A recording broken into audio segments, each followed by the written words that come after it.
저도 이렇게까지 많을 줄 몰랐고 이게 영상이 2편으로 나갈 것 같은데 잠금화면 한 거 AOD도 개선이 많이 됐어요. 버그 먼저 말씀드리면은 가끔 잠금화면 편집 모드에 돌입을 했을 때 시계랑 위젯 레이아웃이 좀 깨져서 나온 경우가 있거든요. 이럴 때는 나갔다가 들어오면 되긴 합니다. 그러면 이렇게 잘 떠져요. 이런 것도 해결을 좀 해주면 좋을 것 같고요. 일단 시계 기본 폰트가 변경이 됐습니다. 원래는 기본 폰트가 이거거든요. 유일하게 좀 이 폰트에서 호불호가 갈리는 게 요 일자 때문에 그러는 것 같은데 일자가 약간 독특하긴 해요. 모음 어자를 보는 느낌도 조금 살짝 들고 저는 지금도 뇌이징이 돼서 그런가? 예뻐요. 제가 봤을 때는 나쁘지 않아요. 그동안의 기본 폰트보다는 훨씬 더 낫다 라고 조금 보여주고 있고요. 원래는 이렇게 글꼴 색상 스타일 다 한 번에 보여주고 있었던 게 글꼴 및 색상이랑 스타일이 분리가 돼서 지금 나오고 있고요. 그러면서 다른 폰트는 아직 지원을 안 하고 있는데 기본 폰트에서는 굵기 조절이 세밀하게 가능합니다. 저도 처음에는 단계적으로 되는 건 줄 알았는데 그게 아니라 완벽하게 0%부터 100%까지 이런 느낌으로 조절이 되고 있어요. 그래서 이렇게 얇게 하는 것도 가능하고요. 완전 두껍게 하는 것도 가능하기 때문에 이런 커스텀 들어간 거 상당히 좀 마음에 듭니다. 근데 한 가지 아쉬운 거는 기본 굵기 상태가 뭔지 표시가 안 되고 근처로 간다 해도 딱 걸리는 느낌이 없다 보니까 초기화 버튼 하나 정도 들어가면 좋지 않을까 라고 생각을 합니다. 그 다음에 스타일도 가보시면은 움직이는 스타일이 2개가 또 추가가 됐어요. 약간 플립 시리즈의 커버 스크린 그런 느낌이 드는데 둘 중에는 저는 요게 나은 것 같기도 합니다. 시계 위에 날짜 표시하는 것도 가능해졌습니다. 원래는 이게 항상 시계 아래쪽에만 고정이 되어 있었던 건데 이제는 시계 위쪽으로도 올릴 수가 있다라는 거죠. 그 다음에 시계 자체도 원래는 이렇게 확대되는 것도 확대를 훨씬 더 크게 할 수 있고요. 시계 이동 영역 자체가 이 정도가 끝이었는데 훨씬 더 넓게 위치 이동이 가능해진 거죠. 그래서 조금 더 시계 커스텀이 자유로워졌다라고 말씀을 드릴 수가 있을 것 같고 잠금화면에서 지원되는 위젯 자체가 개수가 늘었어요. 갤러리도 원래 안 됐는데 되고 있고 디바이스 케어도 추가가 됐고 디지털 웰빙 모드 및 루틴 보안 음성 녹음, 카메라, 통역 다 없었던 건데 추가가 된 거고요. 하단에 동작 같은 경우에도 종류가 훨씬 많이 늘었어요. 원래는 다른 건 다 앱이라서 토글 기능을 하는 거는 방해 금지랑 손정 등 딱 2개밖에 없었는데 이제는 토글 기능 자체가 2개에서 11개로 늘었고요. 나머지 앱들도 동일하게 설정해서 쓸 수가 있습니다. 그 다음에 하단에 지금 추천 탭이 새로 생겼고요. 추천 탭을 누르게 되면은 이 배경화면에 맞게 프레임, 시계 스타일 다 추천을 해주고 있습니다. 다시 추천을 누르면은 또 새로운 스타일로 또 추천을 해줘요. 그래서 여기서 눌러서 바로 적용시키는 것도 가능하고 요런 조금 재밌는 AI 추천 기능들이 또 들어갔고요. 갤러리를 누르게 되면은 바로 배경화면을 갤러리에서 선택하는 메뉴를 접근할 수가 또 있습니다. 그리고 프레임을 누르면은 프레임 자체는 기능이 동일해요. 그런데 여기 별이랑 하트 모양 프레임이 또 추가가 됐고요. 그 다음에 효과를 눌러보게 되면은 원래 이제 블러 자체가 약간 인물 사진 그런 느낌으로 적용됐던 건데 이제는 블러는 진짜 말 그대로 전체를 다 블러하는 거고 흐릿한 배경이라고 해서 인물 사진 모드가 따로 생겼습니다. 어두운 배경이라는 게 또 새로 생겼습니다. 색상하고는 약간 다르게 뭐 큰 차이는 아닌 것 같은데 같은 색상으로 놓고 보면은 이게 색상 배경이고 이게 어두운 배경이에요. 살짝 느낌이 다르죠. 그리고 효과에서 이렇게 나갔을 때 적용을 안 누르고 나가버리면은 원래 상태로 돌아가게끔 바뀌었죠. 얘는 나가면은 바로 적용이 되는 거지만 그 다음에 원래는 여기 바로 알림 설정을 할 수가 있었어요. 근데 알림은 바로 설정하는 게 불가능해졌습니다. 조금 그런 차이가 있고 알림 카드도 뒤에 배경 투명도를 심지어 1% 단위로 조절할 수가 있었어요. 요거는 근데 이 옵션이 이제 설정에 들어가시면은 알림 들어가서 잠금화면 알림 여기로 바뀐 거거든요. 여기서 보시면은 카드로 눌러도 딱히 투명도를 정하는 그런 메뉴는 없어졌고요. 그 다음에 아이콘만 표시 자체가 아이콘 표시를 여기다가 하는 게 아니라 상단바에 알림 아이콘이 뜨고 있는 요 영역에 위치하게끔 바뀌어져 있습니다. 이게 기본 상태인데 되게 깔끔하거든요. 제가 봤을 때는 상단바에서 어차피 알림 내리는 게 이쪽이니까 UI의 통일성 때문에 이렇게 놨다 라는 의도라면 나쁘지 않다 라고 생각을 하긴 합니다. 그 다음에 알림이 원래는 알림 카드로 보기, 아이콘만 보기, 설정 안 함 이렇게밖에 없었는데 점이 하나가 더 추가됐습니다. 그럼 요거를 누르고 지금 이렇게 새 알림이 오면은 새롭게 점이 뜨고 있고요. 이 상태에서 점을 내려갖고 알림을 확인하게 되면은 점이 사라지는 거죠. 상대 표시줄에서 알림을 확인했기 때문에 새로운 알림이 더 없다 라는 표시라고 받아들이면 될 것 같아요. 개인적으로는 요번에 이 아이콘이 상당히 괜찮은 것 같습니다. 깔끔하면서 예쁘게 잘 꾸며놨다 라고 느껴지는 것 같아요. 상단에 알림하고 배터리 아이콘 영역은 변경이 됐거든요. 원래는 이제 시계 밑에 알림 아이콘 떠 있고 지문인식 아이콘보다 더 밑에 있는 배터리 아이콘 위치가 있었는데 이제 전체 화면 AOD를 거의 기본 상태라고 염두에 두고 거기에 맞게 애니메이션이 바로 이렇게 들어가면은 훨씬 자연스럽잖아요. 그래서 이런 것 때문에 위치를 아예 상단으로 올려버린 것 같습니다. 그 다음에 잠금 해제 애니메이션 같은 경우에도 이게 AOD 상태에서는 지문인식으로 잠금 해제를 했을 때 6.1까지는 애니메이션이 없어요. 그냥 다시 보여드리면은 애니메이션 자체가 그냥 정말 없습니다. 원UI 7에서는 AOD 상태에서 지문인식으로 접근한다 하더라도 원래 잠금 해제하는 거랑 동일한 애니메이션이 지금 들어가고 있고 평상시에 잠금 해제를 할 때에도 기존에는 이렇게 바깥에서 안으로 들어오는 모션이었다면은 이제는 안에서 바깥으로 조금 확대되는 그런 모션으로 변경이 됐습니다. 화면 꺼짐 켜 켜짐 전환 애니메이션도 조금 더 자연스러워졌어요. 전체 화면 AOD가 아닌 상태에서 똑같이 비교를 해드려도 전원 버튼 근처로 들어갔다 나갔다 하는 이 애니메이션 자체가 상당히 조금 더 부드럽게 변했습니다. 6.1을 보시게 되면은 괜찮긴 한데 원UI 7만큼 자연스러운 느낌은 좀 아니거든요. 저만 느끼는 거일 수도 있는데 미묘하게 원UI 7 쪽이 훨씬 더 자연스럽다라고 느껴집니다. 자, 그럼 드디어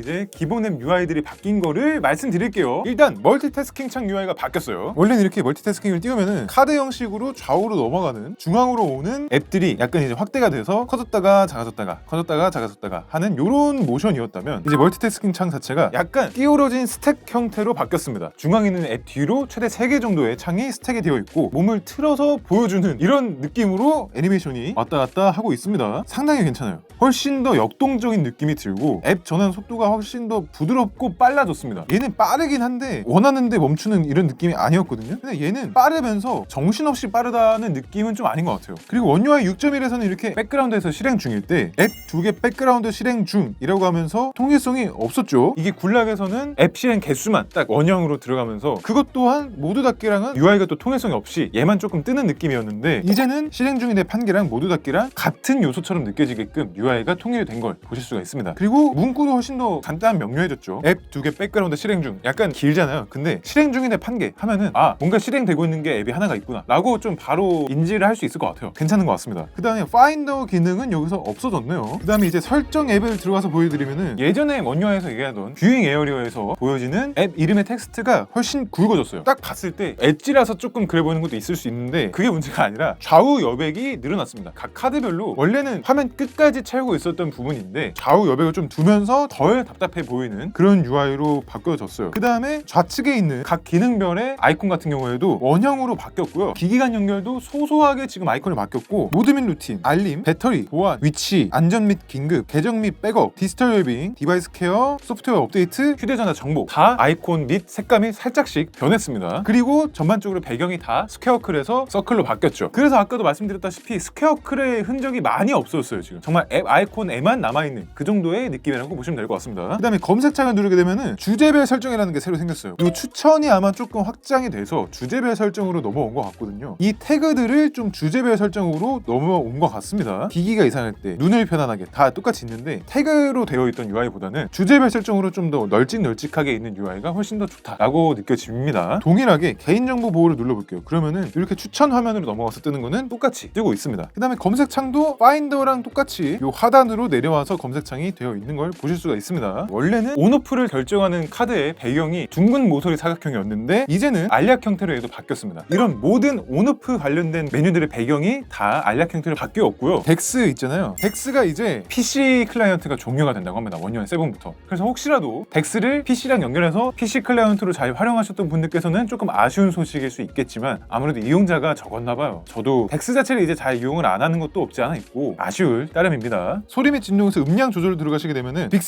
보이스만 조절할 수 있었던 게 아니 너네 둘 다 부른 거 아니야? AI 어시스턴트 볼륨 조절로 통합돼서 들어갔고요. 그 다음에 알람 같은 경우에도 이게 지금 들어가 있는데 알람은 뒤에 가서 다시 말씀을 드릴게요. 모든 알람을 동일하게 볼륨 조절하는 기능이 또 추가가 됐기 때문에 여기에 그 기능이 추가가 됐다라고 보시면 될 것 같습니다. 그 다음에 음질 및 음향 효과 가게 되면은 여기 음량 평준화라는 기능이 생겼는데 요거를 키게 되면 실제로 노멀라이저처럼 작동을 합니다. 그 다음에 여기 보시면은 앱 음향 설정이라는 게 또 추가가 됐습니다. 이게 뭐냐면 지금 유튜브 딱 떠 있잖아요. 앱별로 음향 설정을 따로 할 수가 있는 겁니다. 이 앱에서는 내가 돌비 애트모스를 킬 거야. 아니면 돌비 애트모스를 키는데 영화 모드로 할 거야. 음성 모드를 할 거야. 음악 모드를 할 거야. 이런 거 다 정할 수가 있는 거고 이퀄라이저도 이 앱에서는 나는 저음을 강조해서 들을래. 고음을 강조해서 들을래. 아니면 내가 원하는 프리셋 넣어갖고 들을래. 물론 이 프리셋은 앱별로 들어가는 건 아닙니다. 사용자 설정 프리셋은 한번 해놓으면은 그거대로 이제 들어가는 거긴 한데 아직 지금 유튜브만 뜨고 있고 유튜브 뮤직은 또 안 뜨거든요. 모든 앱에서 다 지원하고 있는 건 아닌 것 같고 정식 버전으로 올라오고 나면 아마 더 많이 지원을 하겠죠. 어쨌든 요 기능 자체는 상당히 좀 편리해 보입니다. 편안하게 화면 보기에서 편안함 향상이라는 게 생겼어요. 편안함 향상을 켰을 때는 요런 색조와 대비를 갖고 있고 끄면은 실제로 색조랑 대비가 살짝 변하는 모습을 볼 수가 있습니다. 켰을 때가 조금 더 편안하게 보이는 느낌이 들기는 해요. 그 다음에 또 아까 덱스에 이어서 아쉬운 소식 하나인데 엣지 패널이 이제 갤럭시 스토어에서 패널을 추가로 다운받을 수가 없습니다. 베타 업그레이드 전에 기존에 다운로드 받아주셨던 엣지 패널들은 그대로 쓸 수 있다고 하는데 추가적인 다운로드, 추가적인 업데이트는 이제 지원이 안 되다 보니까 또 아쉽게 됐네요. 그러면서 핸들로 갔을 때도 진동 옵션이 사라졌어요. 절전 모드가 아주 좋아졌어요.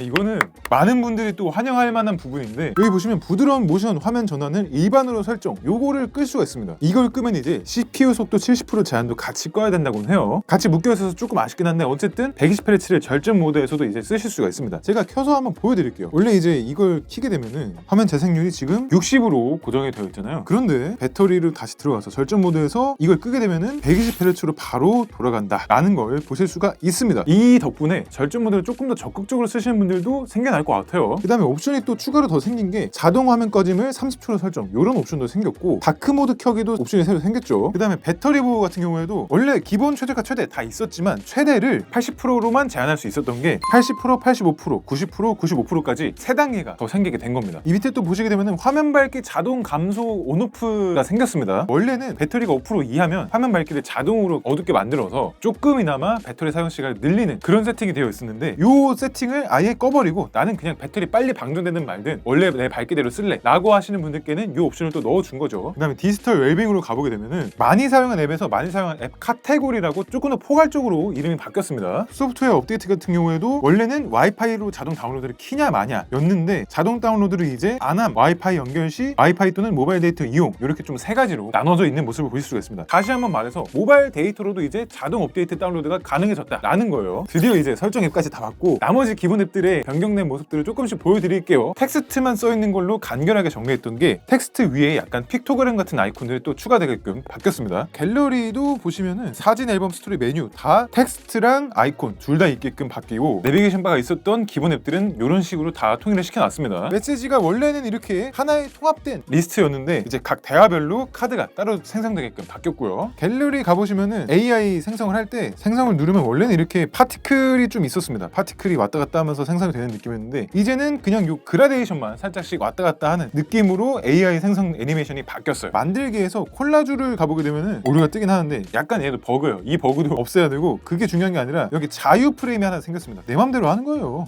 이게 괜찮더라고요. 인스타 스토리에 업로드하기 딱 최적화된 그런 콜라주 레이아웃이 아닐까 싶습니다. 음성 녹음 같은 경우에는 재생 버튼 위치, 파일 길이 위치, 기록 날짜 위치 이런 게 조금 변동이 있었고요. 내 파일 같은 경우에도 카테고리 부분이 조금 더 큰 타일 형태로 바뀌었습니다. 근데 이거는 원래가 조금 더 예쁜 것 같아요. 그 다음에 저장 공간 사용량도 원래는 그냥 이렇게 텍스트로만 떴던 게 이제 나우바 형태로다가 바도 지나가면서 텍스트도 그 안에 들어있는 이런 형태로 바뀌었고 폴더의 아이콘 디자인도 조금 변경이 됐습니다. 너무 그냥 라인만 있던 게 살짝 또 폴더 아이콘으로 바뀌게 되면서 살짝 또 눈에 잘 들어오는 그런 느낌이 있어요. 시계도 스탑워치가 조금 더 볼드하게 폰트가 바뀌었고요. 알람 같은 경우에도 알람 배경이 바뀌었습니다. 3가지 시계 모두 날짜 표시가 되게끔 변경이 됐고요. 원래는 여기에서만 됐습니다. 그 다음에 배경 자체도 밝은 배경들이 아예 없어지고 그 다음에 알림이 그룹 기능이 또 추가가 됐습니다. 이렇게 선택을 해서 바로 그룹을 눌러볼게요. 그러면은 그룹 추가, 이름도 정할 수가 있고요. 그룹을 줬을 때 바로 이렇게 그룹 1이 맨 상단에 뜨는 걸 볼 수 있고 그룹 단위로 바로 이렇게 껐다 켰다도 가능하고 이 안에 들어가서 그룹 안에 각 개별 알림마다 껐다 켰다를 정할 수가 있어요. 편집으로 끄기, 켜기, 이동, 삭제 다 가능하고요. 그룹 해제 누르면은 알람은 삭제되지 않습니다 라고 뜨면서 원상태대로 나오는 걸 보실 수가 있고 설정 들어가서 보시면은 알람 소리 크기 모두 동일이 있잖아요. 요거를 끄고 알람벨 소리 크기를 다르게 라고 하면은 다시 원래대로 알람음 누르고 여기서 알람 볼륨 조절을 할 수가 있습니다. 그 다음에 타이머 이렇게 돌리고 있으면은 원래는 이렇게 누르고 있다고 하더라도 별 반응이 없었는데 이제 꾹 누르잖아요. 그럼 살짝 움찔 하는 게 보입니다. 미니 타이머가 원래는 이렇게 전체가 다 바 형태였어요. 근데 이제는 배경 블러가 들어간 하얀색 배경인데 이 일시정지를 테두리를 타고 타이머 바가 들어가고 있는 거죠. 원래는 이렇게 확장을 해서 최대화를 할지 닫을지 삭제할지 일시정지할지 이런 메뉴가 추가로 뜨고 있었는데 이제는 그냥 한번 터치하면은 바로 타이머 앱으로 돌아오는 걸로 바뀌었습니다. 계산기로 가게 되면은 이 버튼들의 색조가 다 사라졌어요. 연산자들은 회색 바탕에 흰색 글씨로 바뀌게 됐고 그 다음에 캘린더가 원래는 이런 기능이 없었어요. 일정이 있는데 일정이 있다고 해서 이거를 아무리 뭐 끌다 한들 끌리는 게 없었는데 이제는 일정을 끌고 바로 이렇게 월 단위 캘린더에서는 일정을 옮길 수가 있게 됐습니다. 그 다음에 리마인더를 캘린더 앱에서 들어가게 되면은 카드 배경에 리마인더 색상대로 들어가게끔 바뀌었고 반복 옵션이 조금 또 달라졌습니다. 1일마다 일주마다는 그냥 동일한데 1개월마다부터 여기 반복할 날짜 선택이 생겼어요. 한 달마다 원래 내가 설정했던 그 날이 아니라 주기가 항상 같지 않을 수도 있잖아요. 한 달마다로 표시해놓고 반복할 날짜를 선택해버리면은 그 날짜마다 알림이 오게 되는 거죠. 그 다음에 1년마다로 가게 되면은 9일에 반복할 월 선택이라고 하거든요. 9일마다 알림을 띄워줄 월을 이제 고를 수가 있는 거죠. 그래서 이런 반복 기능도 조금 더 강화됐다 라고 보시면 되고 그 다음에 리마인더 앱에서 보여드리면은 알림 배경이 얘도 좀 바뀌었어요. 원래 이렇게 다 밝은 톤이었는데 다 어두운 톤으로 변경이 된 걸 보실 수가 있죠. 그러면서 그라데이션이 조금 더 다양한 색깔이 섞였어요. 그 다음에 완료된 리마인더 삭제 메뉴가 새로 생겼는데 완료된 리마인더를 한 달 후, 6개월 후, 1년 후 자동으로 삭제하게끔 세팅을 또 할 수가 있고요. 완료된 리마인더도 보시게 되면 원래는 복원하고 삭제밖에 없었는데 이제 복사가 생겼습니다. 복사를 누르면은 이거를 바로 복제해서 리마인더를 또 다시 만들 수 있는 거예요. 대망의 카메라! 요거까지만 말씀드리면 이제 진짜 끝이에요. 끝! 카메라가 원래는 이렇게 지금 보시는 것처럼 상단에 모든 설정 메뉴가 다 몰려 있었습니다. 이제 여기 메뉴 버튼 하나 조그맣게 생긴 거 보이시죠? 여기서 다 조절하게끔 바뀌었습니다. 이 메뉴가 다 요 아래로 넘어왔다 라고 보시면 되고요. 그래서 이렇게 한 손으로 들고 조작할 때 손을 막 이렇게 왔다 갔다 안 하더라도 훨씬 더 편하게 여기서 조절할 수 있다 라고 보시면 될 것 같고, 모드의 위치도 셔터 버튼 아래로 지금 이렇게 내려왔습니다. 그러면서 렌즈 줌의 위치도 뷰파인더를 먹고 있는 게 아니라 뷰파인더 아래로 원래 모드가 있었던 그 위치로 내려왔기 때문에 뷰파인더가 정말 방해받는 게 거의 없죠 이제. 그리고 지금 두 배 줌이 기본적으로 생겼습니다. 픽셀 비닝 두 배 줌이 원래는 굴락 카메라 어시스턴트를 통해서 킬 수 있었던 건데 이제 기본적으로 이 두 배 줌이 켜지게끔 바뀌게 됐고요. 그러면서 상단 영역은 조금 많이 남긴 합니다. 이제 플래시, 해상도, 모션 포토 정도는 제어도 가능하고 현재 상태 확인도 가능한데, 제어를 하려고 여기 놔뒀다기보다는 중복되다 보니까 아무래도 현재 상태가 이렇습니다 라는 상태 표시줄 정도의 느낌이지 않을까 싶어요. 줌 터치했을 때 뜨는 메뉴도 이렇게 하단으로 떴던 게 바로 옆으로 뜨게끔 또 바뀐 것도 있습니다. 이 상단에도 원래 없었던 메뉴 중에 하나가 노출 슬라이더거든요. 원래는 이렇게 터치해서 노출 조절하고 이게 끝이었잖아요. 그거 아니면은 프로 모드를 가서 이제 노출을 직접 손으로 만졌어야 됐던 건데, 이제 노출 슬라이더가 새로 생겼고 노출 조절을 하게 되면은 요 위에 얼마나 조절됐는지도 뜨고 있고, 이게 또 각 모드별로 작동을 한다고 합니다. 사진에서는 0.5로 해놓고, 동영상에서는 마이너스 0.7로 해놓고, 인물 사진에서는 플러스 0.7로 해놓고, 이렇다고 하더라도 카메라 앱을 끄기 전까지는 각각의 노출값을 기억하고 촬영해준다 라는 거죠. 여기서 카메라 앱을 종료하잖아요. 그러면 그 순간 이제 프리셋 저장값이 사라진다 라고 보시면 될 것 같습니다. 저도 노출을 조금 올려서 찍는 거를 좋아하는 편이다 보니까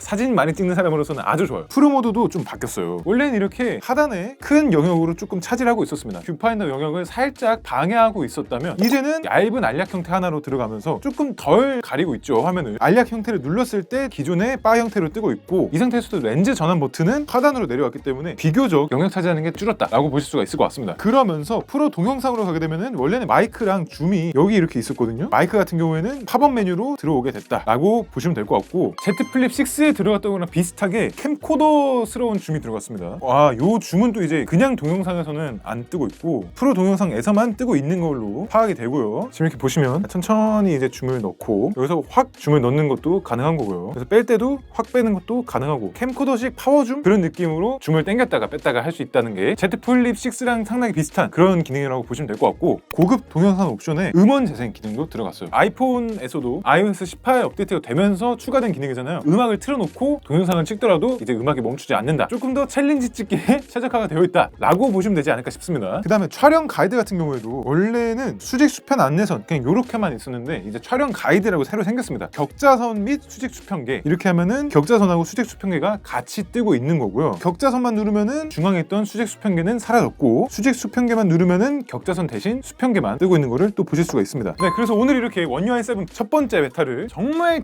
세세하게 살펴봤는데 저도 이렇게까지 많은 줄 몰랐고, 바뀐 게 많은데도 불구하고 베타 시기 자체가 좀 늦어져서 그런 건지 베타를 쓰면서 요런 버그 때문에 너무 불편하다, 시급하게 고쳐줘야겠다 라고 하는 부분들은 크게 없었던 것 같아요. 그동안의 베타 중에서 안정성이 가장 높았던 베타인 것 같고, 제가 또 써보면서 이거는 특이하다, 요거는 조금 못 다뤘다 하는 부분들이 있으면은 다음 영상으로 또 제가 말씀드리도록 하겠습니다. 네, 그럼 오늘도 여기까지 와주신 구독자, 시청자 여러분들께 감사드립니다. 지금까지 볼트였습니다.